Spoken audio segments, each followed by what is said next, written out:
నమస్తే, welcome to iDream special drive. నేను మీ మాధురి. వరస భూ ప్రకంపనలతో జపాన్ వణుకుతోంది.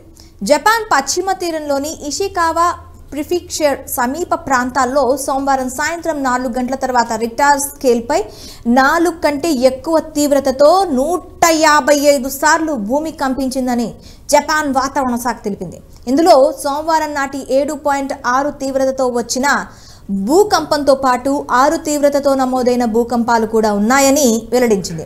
ఈ రోజు తెల్లవారుజామున కూడా 6 సార్లు శక్తివంతమైన ప్రకంపనలు వచ్చాయని జపాన్ పేర్కొంది.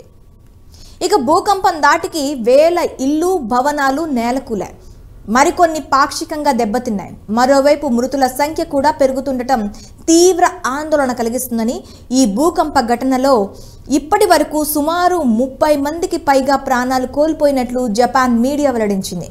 అందులో ఇషికావా నగరంలోని అత్యధిక మంది మరణించినట్లు పేర్కొంది. మరణాల సంఖ్య మరింత పెరిగే అవకాశం ఉందని అంచనా వేస్తోంది. రిక్టార్ స్కేల్పై 7.6 తీవ్రతతో వచ్చి భారీ భూకంపం నేపథ్యంలో సునామీ హెచ్చరికలు జారీ చేశారు.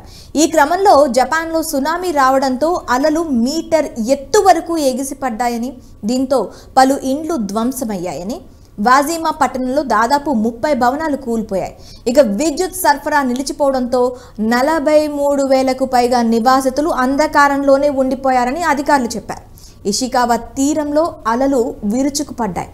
ఇక భూకంప తీవ్రత ఎక్కువగా ఉన్న సముద్ర తీర ప్రాంతమైన ఇషికావాలో మరణాల సంఖ్య భారీగా ఉంటుందని అధికారులు అంచనా వేస్తున్నారు. అయితే జపాన్ వాతావరణ సంస్థ సోమవారం జారీ చేసిన సునామీ హెచ్చరికల తీవ్రతను తగ్గించడం కాస్త ఊరట కల్పిస్తోంది. కానీ మరోసారి భూ ప్రకంపనలు, సునామీ వచ్చే ప్రమాదం ఉందని హెచ్చరించింది. సముద్ర తీర ప్రాంతాల్లో నివసించే ప్రజలు అప్రమత్తంగా ఉండాలని సూచించింది.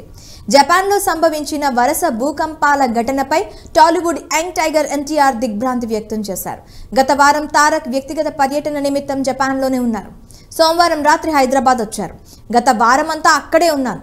ఆ ప్రాంతంలోనే భూకంపం రావడం నా హృదయాన్ని కలిచివేసింది. భూకంప ప్రభావిత ప్రాంతాల్లో ప్రజలు త్వరగా కోలుకోవాలి అని ఎన్టీఆర్ ట్వీట్ చేశారు. భూకంపంలో కీలక విషయాలు మెల్లగా వెలువడుతున్నాయి.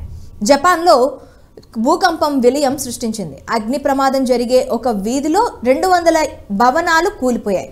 పర్యాటక ప్రదేశమైన వాజిమా నగరంలో అసైచి వీధుల్లో భూకంపం కారణంగా భారీ అగ్ని ప్రమాదం చోటు చేసుకుంది.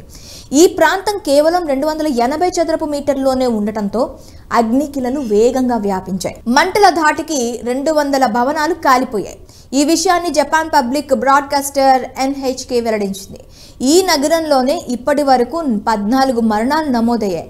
కొన్ని భవనాలు ఇప్పటికీ మంటల్లోనే ఉన్నాయి. ఈ నగరంలో 6 తీవ్రతతో భూకంపం సంభవించింది. నగరానికి వచ్చే ప్రధాన రహదారులన్నీ బీటలు వారాయి. వాహనాలు కదలడం అసాధ్యంగా మారింది. భవనాలు కూలడం, అగ్ని ప్రమాదాల కారణంగానే అత్యధిక మంది ప్రాణాలు కోల్పోయినట్లు పేర్కొంది.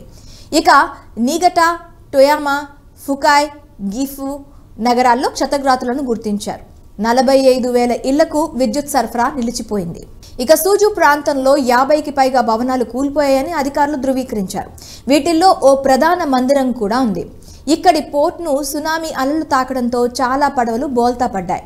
షీకా ప్రాంతంలో సోమవారం అత్యధికంగా 7 తీవ్రతతో భూకంపం వచ్చింది. ఇక్కడి టోగి వైద్యశాల భవనం ధ్వంసమైంది. చాలా ఇళ్లు కూలిపోయాయి. హీమి ప్రాంతంలో అత్యధికంగా కర్రలతో నిర్మించిన ఇళ్లుంటాయి. తాజాగా వచ్చిన భూకంపంలో ఇవి చాలా వరకు దెబ్బతిన్నాయి. జపాన్లో ఇప్పటికీ భూ ప్రకంపనలు ఆగకపోవడం సహాయ చర్యలకు పెద్ద అడ్డంకిగా మారింది. అసలు ప్రాణ నష్టం ఎంతో తెలుసుకోవడం ఇప్పుడు జపాన్ ముందున్న ప్రధాన సమస్యగా మారింది. వేల సంఖ్యలో Japan self defence forces, fire ఫైటర్లు, పోలీసులను భూకంప ప్రభావిత ప్రాంతాలకు తరలించారు. దారుణంగా దెబ్బతిన్న ప్రధాన రహదారుల కారణంగా సహాయక చర్యలకు ఆటంకం కలుగుతోంది. ఈ ప్రాంతంలో ఉన్న ఏకైక ఎయిర్పోర్ట్లోని రన్వే భారీ పగుళ్లు ఏర్పడడంతో మూసివేయాల్సి వచ్చింది. ఇప్పుడు గాలింపు, సహాయక చర్యలు కాలంతో పోటీ పడుతూ చేస్తున్నామని జపాన్ ప్రధాని కిషిదా స్వయంగా వెల్లడించారు. ముఖ్యంగా భూకంప ప్రభావిత నోటో ద్వీపకల్పానికి సహాయక బృందాలు చేరడం ప్రధాన సమస్యగా మారిందని ఆయన వెల్లడించారు. సాధారణంగా భూకంపం నేరుగా మనిషి ప్రాణం తీయదు, కేవలం కూలిన భవనాలతోనే ప్రాణ నష్టం ఉంటుంది. గత చరిత్రను పరిశీలిస్తే భూకంపాలు వచ్చిన సమయంలో 90% మందిని తొలి 3 రోజుల్లోనే రక్షించగలిగినట్లు జపాన్ గణాంకాలు చెబుతున్నాయి. దీనికి తోడు వాతావరణం, సహాయక బృందాలు ఎంత వేగంగా చేరుకున్నాయి, పరికరాలు ఎంత తొందరగా అందుబాటులోకి వచ్చాయి అనేది కీలకం. భూకంపం వచ్చిన తొలి 24 గంటల్లో స్థానికులు చేతులు చిన్న చిన్న పరికరాలతో చేపట్టే సహాయక చర్యలు అత్యంత కీలకం. వీరే అత్యధిక మందిని కాపాడుతూ ఉంటారు. మరోవైపు అర్ధాంతరంగా నిలిపివేసిన 4 బుల్లెట్ రైళ్ల సేవలను జపాన్ పునరుద్ధరించింది. వీటి కారణంగా దాదాపు 1400 మంది చిక్కుకుపోయారు. ఈ రైళ్లు టొయామా స్టేషన్, కంజావా స్టేషన్ల మధ్య చిక్కుకున్నాయి. ఇది ఇవాల్టి స్పెషల్ డ్రైవ్. మరొక అంశంతో మీ ముందుకు వస్తాం. Stay with us.